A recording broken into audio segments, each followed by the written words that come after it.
Welcome to video number 3, from resolutions to real goals. Why most people fail. Have you ever thought about it? Have you ever set New Year's resolutions before, only to abandon them before sometimes January is over? You're not alone. Studies show that only 8% of people succeed with resolutions. This is why we want you to set goals. A study by the University of Scranton in 2014 surveyed about 2,000 people to assess the success rates of New Year resolutions. They found that only 8% of those who set vague resolutions succeeded, while individuals who defined their goals and developed a plan were 42% more likely to succeed.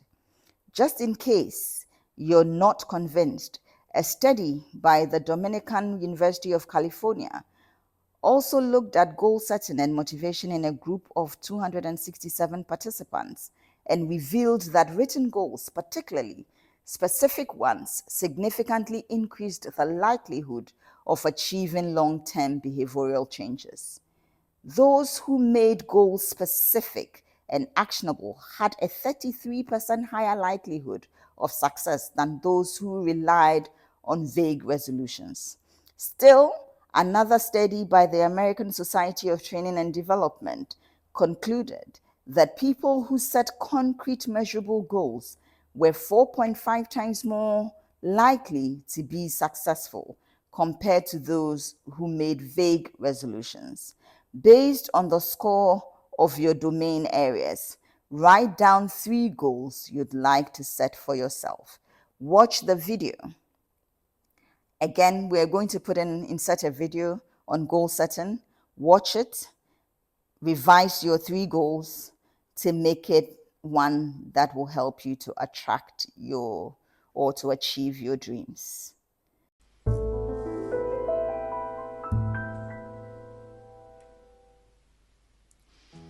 Have you ever had a goal you couldn't complete?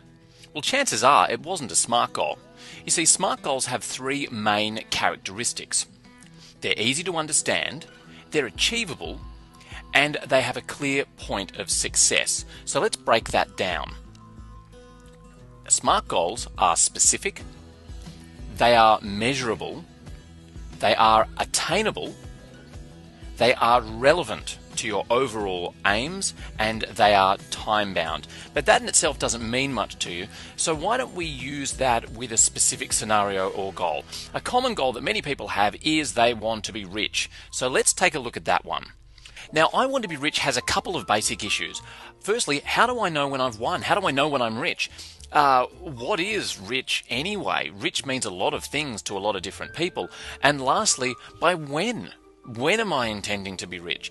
The goal, I want to be rich, isn't complete yet. It's still in its very early stages. So let's use the SMART acronym to turn I want to be rich into a real goal. So the first thing to use here is the S, or specific. Now for specific, we use the 5 W's. That is who, what, when, where, and why. And that allows us to really break down the goal into its core component parts. So let's get started with that. The first one is who. Well, in this case, it's me. I want to be rich. So that's that. The next one is what. Well, rich isn't specific enough, so let's break it down a little bit. For me personally, I think that to be rich, I need to have $5 million in my bank account. So I'm going to say $5 million. You might want to pick a higher or a lower number. That's up to you. The next one is when. Well, I'd like to have that $5 million by the time I turn 50. So I'm going to choose by the time before I turn 50. I'm a little sensitive about it, so I'm not going to tell you how old I am right now, but suffice it to say the when for me is before I turn 50. Where, in this particular instance, doesn't really matter, because I'm going to be working in various places.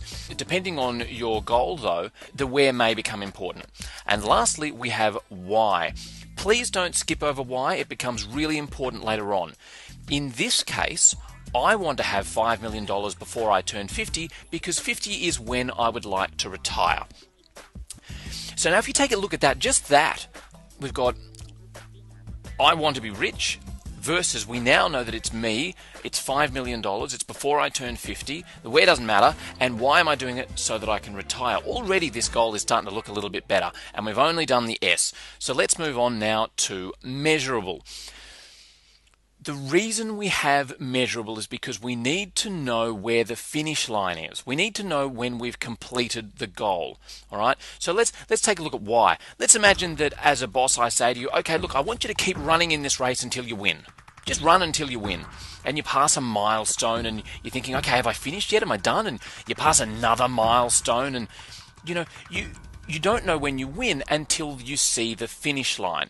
And that's the point I'm trying to make here, is that a goal isn't a good goal until there is a finish line. And in a SMART goal, the finish line must either be a true or false, it must be a yes or a no, or it needs to be a number. Because only with a true or false, yes or a no, or a number, does that work like a finishing line. And so in this case, we've got $5 million. $5 million is a number. If I've got $4,999,999 in the account, well, then I haven't achieved my goal. The moment I get that extra dollar and I've got $5 million, then I know I've passed my goal. So that is measurable, and it gets the tick of approval. All right, after measurable, we have attainable. For me, personally, I feel that $5 million is attainable. However, you may feel that it's not and might want to set a lower number, or some people might say it's a bit too low, and so they might want to set it a little bit higher. The reason we have attainable is so that you don't lose the motivation for a goal. For example, let's say you have a staff member and you say to them, look, I want you to make $1 million worth of sales this month. Well, if they're only selling products worth $50 and they're not sort of selling on the internet via mass marketing, that may be a completely impossible goal, and so they'll ignore it. It's not a real goal. In this case, though, $5 million by the time I turn 50, I think it's attainable, and so we give it the tick. The next one is relevant. The relevant is why I ask you to make sure that you do include the why in the 5 W's.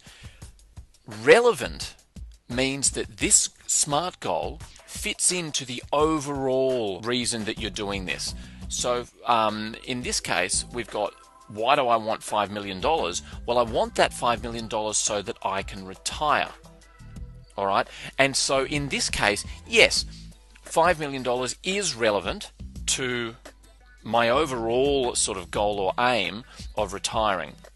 So, for example, if I had have said that I want to have a Ferrari so that I can retire, well, that doesn't work, because that's not really relevant to me retiring. That's relevant to something else. It still could be a SMART goal, but in this case, $5 million is far better, because getting $5 million is actually relevant to me wanting to retire. So in this case, that's a big fat yes. Next, we have time bound. Well, as stated before, we're going to make it by the time I'm 50 so that I can retire. So yes, it is time bound. So if you take a look at that now, we've got a whole bunch of the good stuff. And I can now take the goal of I want to be rich, and using those elements, I can turn it into I want to have $5 million by the time I'm 50 years old so that I can retire.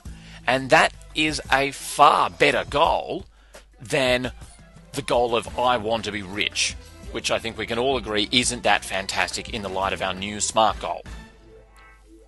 All right, so just to be very clear, SMART goals are specific, they are measurable, they are attainable, they are relevant to your overall goals and aims, and they are time-bound. And that, in a nutshell, is a SMART goal.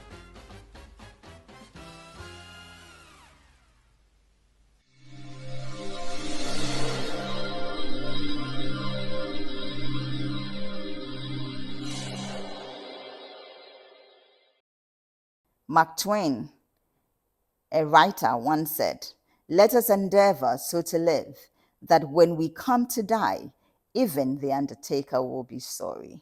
Do you want your undertaker to be sorry? Then watch that video again and review your goals. Put them somewhere, because we'll come back to it.